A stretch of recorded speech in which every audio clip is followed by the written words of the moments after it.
Hi అండి, welcome to my channel. ఈరోజు నేను సిరిధాన్యాల్లో ఒకటైన సామలతో హెల్దీ దోశ రెసిపీ చూపించబోతున్నానండి. ఈ దోశ బ్యాటర్ ఏ విధంగా తయారు చేసుకోవాలి, దీంతో చాలా టేస్టీగా అండ్ క్రిస్పీగా దోశ ఏ విధంగా వేసుకోవాలో చూపించబోతున్నాను. అయితే సిరిధాన్యాలతో ఛానల్లో ఇంకా చాలా రెసిపీస్ ఉన్నాయండి. వాటి లింక్స్ నేను డిస్క్రిప్షన్ బాక్స్లో ఇస్తాను లేదా వీడియో ఎండ్లో అటాచ్ చేస్తాను. తప్పకుండా చూడండి. మీరు నా ఛానల్ని సబ్స్క్రైబ్ చేసుకున్నట్టయితే తప్పకుండా సబ్స్క్రైబ్ చేసుకోండి. అలాగే పక్కన ఉన్న బెల్ క్లిక్ చేస్తే నేను ఏ వంట పెట్టినా దాని నోటిఫికేషన్ వెంటనే మొబైల్కి వచ్చేస్తుంది. సో ఇప్పుడు రెసిపీ చూసేద్దాము. ముందుగా ఇక్కడ నేను ఒక కప్పు సామలు తీసుకున్నానండి. సామలు ఈ విధంగా లేత గోధుమ రంగులో ఆవాల సైజులో ఉంటాయండి, కాస్త పొడవుగా ఉంటాయి. ఇందులో ఫైబర్ ఎక్కువ ఉంటుంది. ఇది హెల్త్కి చాలా మంచిదండి. ఫైబర్ ఎక్కువ ఉండడం వల్ల వెయిట్ లాస్ అవ్వడానికి ఇవి హెల్ప్ చేస్తాయి. సిరిధాన్యాలతో చాలా రెసిపీస్ ట్రై చేసుకోవచ్చండి. ముందుగా ఒక మిక్సింగ్ బౌల్ తీసుకుని అందులో ఈ సామలు వేస్తున్నానండి. సామల్ని మనం ముందుగా వాష్ చేసుకుందాము. ఒక కప్పు సామల్ని ఎప్పుడు మనము మినపప్పు బియ్యం కడిగినట్టు కాస్త గట్టిగా కడగకూడదండి. జస్ట్ ఇలా ఫింగర్స్తో కదుపుతూ చాలా సాఫ్ట్గా ప్రెస్ చేస్తూ మాత్రమే వాష్ చేసుకోవాలి.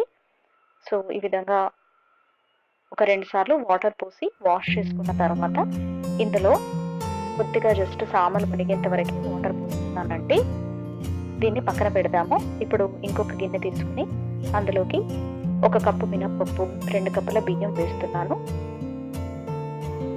ఇప్పుడు ఇందులో 1/2 స్పూన్ మెంతులు వేస్తున్నానండి. దీన్ని కూడా మనము 2 సార్లు వాష్ చేసుకున్న తర్వాత ఇవి కూడా మనము మునిగేంతగా వాటర్ వేయాలండి. సో ఈ విధంగా ఈ మునిగేంతలా వాటర్ వేసినాం కదండి. ఇప్పుడు ఈ రెండింటిని కూడా ఒక 4 గంటల పాటు నాననిద్దాము. 4 అవర్స్ వరకు ఇవి నానాయి కదండి. ఇప్పుడు వీటిని మనము మిక్సీ జార్లో వేసుకుని గ్రైండ్ చేసుకుందాము. ఈ సామలు నానబెట్టిన నీళ్లు వంపకూడదండి. వాటర్తో పాటే వేసి గ్రైండ్ చేసుకోవాలి. ఈ వాటర్లో చాలా న్యూట్రియన్స్ ఉంటాయి, అందుకని వాటర్ పారిపోయకూడదు. అందుకే నేను నానబెట్టేటప్పుడు చాలా కొద్దిగా వాటర్ వేసాను. దీన్ని ఈ విధంగా గ్రైండ్ చేసుకున్న తర్వాత మినపప్పు బియ్యం వేసుకుని గ్రైండ్ చేసుకుందామండి. మినపప్పు బియ్యం నానబెట్టిన వాటర్ మాత్రమే పారబోసాను. ఇప్పుడు దీన్ని కూడా వేసి ఈ విధంగా ఫైన్ బ్యాటర్గా గ్రైండ్ చేసుకున్నాం కదా. ఇప్పుడు ఇందులో కొద్దిగా ఉప్పు వేసి బాగా మిక్స్ చేసుకోవాలి. ఈ విధంగా బాగా మిక్స్ చేసుకున్న తర్వాత మూత పెట్టి దీన్ని ఒక రాత్రంతా పులవనివ్వాలండి.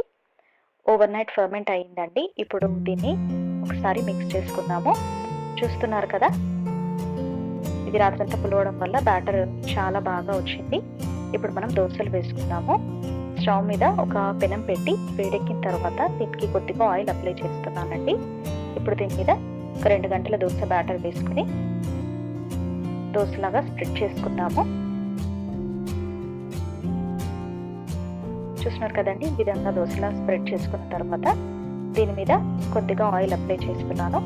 ఇప్పుడు దీని మీద మూత పెట్టి ఒక 2 నిమిషాల పాటు మీడియం ఫ్లేమ్లో పెట్టి కాల్చుకోవాలి. 2 నిమిషాల తర్వాత తీసి చూద్దాము. ఇప్పుడు దీన్ని ఇంకో వైపుకి టర్న్ చేసుకుంటున్నానండి. చూస్తున్నారు కదా, చాలా పోరస్గా చాలా క్రిస్పీగా ఎంత బాగా వచ్చిందో దోశ. మెంతులు వేయడం వల్ల ఇలా మంచి గోల్డెన్ కలర్ వచ్చిందండి. సో ఈ విధంగా 2 వైపులా కాల్చుకున్న తర్వాత దీన్ని ఒక సర్వింగ్ ప్లేట్లోకి డిష్ అవుట్ చేసుకుంటున్నాను. దీన్ని పల్లి చట్నీతో సర్వ్ చేస్తున్నానండి. పల్లి చట్నీ రెసిపీ నేను వీడియో ఎండ్లో అటాచ్ చేస్తాను లేదా డిస్క్రిప్షన్ బాక్స్లో చూడండి. చాలా టేస్టీగా క్రిస్పీగా హెల్దీ సామల దోశ రెడీ అయింది కదండి. మీకు ఈ రెసిపీ నచ్చిందా?